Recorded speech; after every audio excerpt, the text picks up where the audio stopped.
The smartest AI tool is not always the tool you control. That sounds strange at first, because most of the AI conversation is still built around one question. Which model is best? Which one writes better? Which one codes better? Which one reasons better? Which one gives the fastest answer?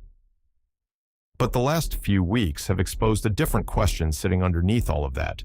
Who actually controls the AI you use every day? Because if an AI model becomes part of your writing process, your coding setup, your business planning, your research, your content workflow, your schoolwork, your file organization, or your daily productivity system, then the question is no longer only whether the model is smart. The question becomes whether you can rely on it. Can you access it tomorrow? Can the provider change the rules? Can a government order affect the tool? Can your prompts be stored? Can your workflow disappear? Can your files become part of an agent system you do not fully understand? That is the story today. Anthropic Fable 5 is coming back after a government restriction forced one of the most advanced model families in the world to go dark for users. Venice AI just raised $65 million at a $1 billion valuation by building its identity around private AI, encrypted use, and user control. And Google is moving Gemini Spark onto Mac computers, bringing agentic AI closer to the personal desktop. Those sound like separate stories. One is about government restrictions. One is about a privacy company getting funding. One is about a desktop AI agent. But they all point to the same shift. AI is moving from something people try into something people depend on. And once dependency grows, control starts to matter. When ChatGPT first went viral, a lot of people treated AI like a toy, a search replacement, or a fun writing assistant. You asked it a question, you got an answer, maybe you copied it, maybe you laughed at it, maybe you tried again. But now the use cases are deeper. A developer may route debugging through Claude. A creator may build research and scripting through ChatGPT. A student may plan study sessions with Gemini. A small business owner may use AI for emails, proposals, customer research, product descriptions, scheduling, and internal systems. A team may build workflows around an API. A person may start using an AI agent to sort files, pull information from apps, and handle multi-step tasks on their computer. That is different. Because once the tool becomes part of real work, access is not just a feature. Access becomes infrastructure, and infrastructure raises different questions. This is where the Anthropic story matters. On June 12th, Anthropic said the United States government issued an export control directive requiring it to suspend access to Fable 5 and Mythos 5 by foreign nationals. Anthropic said the practical result was that it had to disable the models for all customers to ensure compliance. Then on June 30th, Anthropic said the export controls on Fable 5 and Mythos 5 had been lifted, and that Fable 5 would begin returning the next day. That is the clearest example of the control problem. A model can be powerful, a model can be useful, a user can be paying, a team can be building. And access can still change because of a decision outside the user account. That does not mean the decision was automatically wrong. There were stated security concerns. Anthropic itself described the event as tied to a narrow demonstrated jailbreak issue. Frontier models can raise real cybersecurity risks. Governments do have national security responsibilities, but from the user side, the lesson is still real. If the model is centralized, access is not fully yours.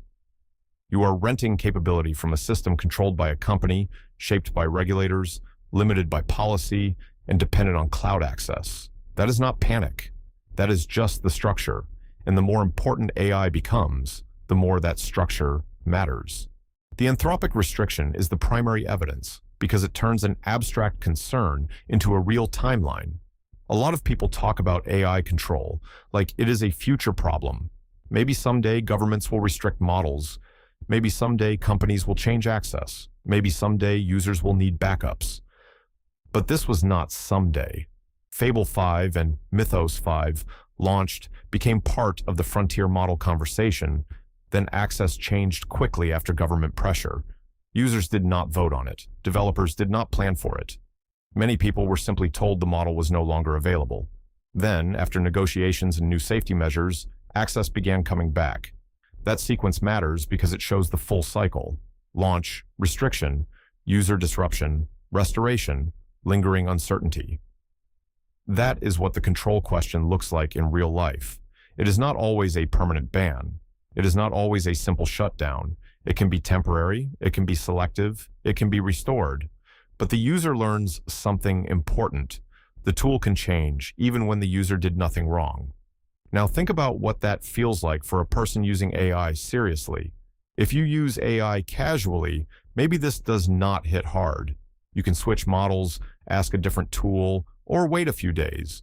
But if you build your work around a model, the meaning changes. A developer using a specific model for coding may lose the reasoning style they built around.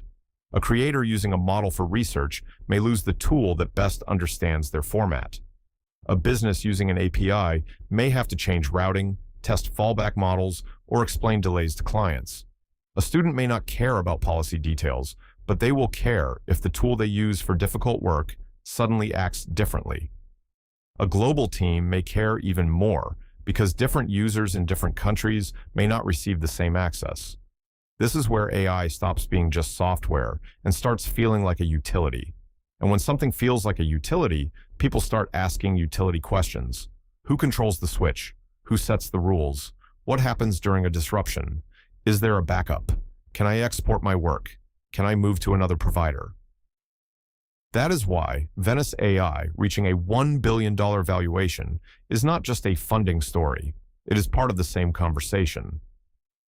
Venice is not trying to win the AI conversation by saying it has the single smartest model on Earth.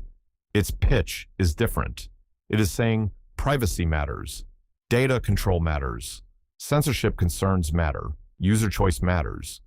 The company says it offers access to many models, supports private use, and emphasizes zero data retention in parts of its product. Its messaging is built around the idea that your conversations should remain yours. That is exactly the kind of pitch that becomes more powerful when people are worried about centralized AI. Because users are not only comparing model quality anymore, they are comparing trust, they are comparing control, they are comparing data handling, they are comparing whether the platform feels like a place they can put sensitive work. For some people, that will not matter much. If you are asking casual questions, writing basic emails, summarizing articles, or planning a meal, convenience may be more important than privacy architecture. But if you are writing business strategy, uploading client notes, working on a private creative project, exploring sensitive ideas, or building a workflow around a specific assistant, the question changes. You start caring about where the data goes. You start caring about whether the platform stores it. You start caring about whether the provider can see it. You start caring about whether the tool is designed around your control or the provider's control. That is the market signal. Venice is not proof that everyone is leaving big tech AI. It is proof that privacy and control are now valuable enough to become a billion-dollar consumer story. And that is new information, because it shows the response to the Anthropic-style control problem. One side of the market wants the most powerful centralized models. Another side is starting to ask for more private options, and many users may end up wanting both. That is where the trade-off begins. Mainstream AI platforms are mainstream for a reason. They are easy to use. They have polished interfaces. They often have the strongest models.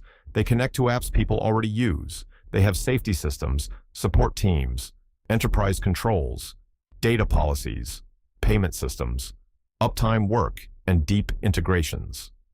That matters. Most people do not want to manage their own model stack. They do not want to compare privacy tiers. They do not want to think about encrypted enclaves. They do not want to spend an hour deciding where a prompt is stored. They want to open the app and get help. That is a real advantage. So the answer is not mainstream AI bad, private AI good. That would be too easy, and it would be wrong. Private and less restricted tools also have trade-offs. They may be less polished. They may not integrate as deeply into your work apps. They may have different safety expectations. They may put more responsibility on the user. If a platform offers fewer restrictions, that may feel freeing for legitimate users, but it can also create concerns around abuse, harmful outputs, and lower guardrail consistency. If a platform emphasizes privacy, Users still need to understand what is actually protected, which features are covered, which model routes are involved, and whether the claims have been independently tested. That is why this story is about informed trade-off. The smartest tool may be the best tool for one task. The most private tool may be the best tool for another. The most integrated tool may be the best for daily work. The most flexible tool may be the best for experimentation. The safest tool may be the best for a team. The least restricted tool may be the best for certain creative or research contexts, but none of those answers apply to everyone. That is why control matters more now than it did 2 years ago. And Google Gemini Spark makes that even clearer.